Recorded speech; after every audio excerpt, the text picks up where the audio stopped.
ఎన్నికల వేళ ఏపీలో మద్యం ఏరులై పారుతోంది. నోట్ల కట్టలతో పోటాపోటీగా ఓటర్లను కొంటున్నారు. ప్రజల్ని ప్రలోభపెట్టడంలో వైసీపీ అందనంత దూరంలో ఉంది. ప్రచార ఘట్టం ముగియడంతో డబ్బు పంపిణీపై ఆ పార్టీ నాయకులు దృష్టి పెట్టారు. ఆదివారం సాయంత్రంలోపు గుట్టు చప్పుడు కాకుండా డబ్బు పంపిణీ చేయాలని నిర్ణయించారు. చంద్రబాబు, లోకేష్, పవన్ కళ్యాణ్ పోటీ చేస్తున్న నియోజకవర్గాల్లో విచ్చలవిడిగా డబ్బు పంచేందుకు ఏర్పాట్లు చేసుకున్నారు.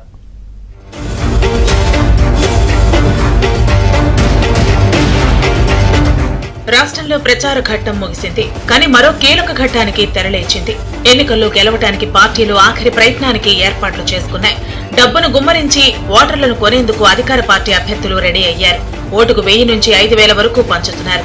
అదే సమయంలో మందుబాబులను బుట్టలో వేసుకునేందుకు లిక్కర్ సీసాలను ఎరగా వేస్తున్నారు. దీంతో అప్రమత్తమైన కూటమి పార్టీలు అందుకు ఓటర్లను సిద్ధం చేశాయి. అధికార పార్టీ వాళ్లు ఎంత ఇచ్చినా తీసుకోమని పిలుపునిచ్చాయి.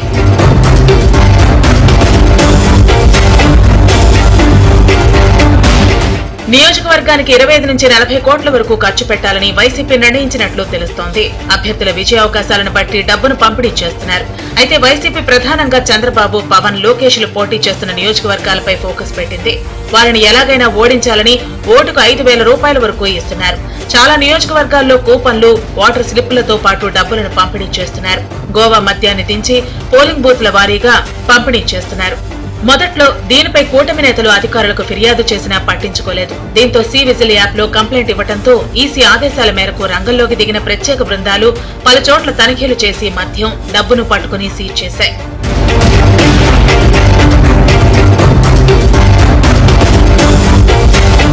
అధికార పార్టీ ప్రలోభాలను ప్రజలు తిరస్కరిస్తున్నారు. డబ్బు పంపిణీ చేసేందుకు వచ్చిన వారిపై ఆగ్రహం వ్యక్తం చేస్తున్నారు. మీరిచ్చే డబ్బుకు ఆశపడి తమ ఓట్లను అమ్ముకోమని, మీ వల్ల తాము లక్షల్లో నష్టపోయామంటూ ఉద్యోగుల కుటుంబాలు ముఖం మీదనే చెబుతున్నాయట.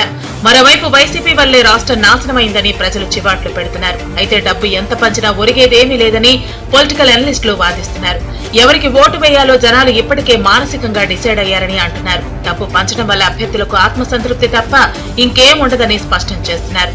ప్రజలు ఎవరిని నమ్ముతున్నారన్న విషయం జూన్ 4న మాత్రమే తేటతెల్లం అవుతుందని వారు చెబుతున్నారు.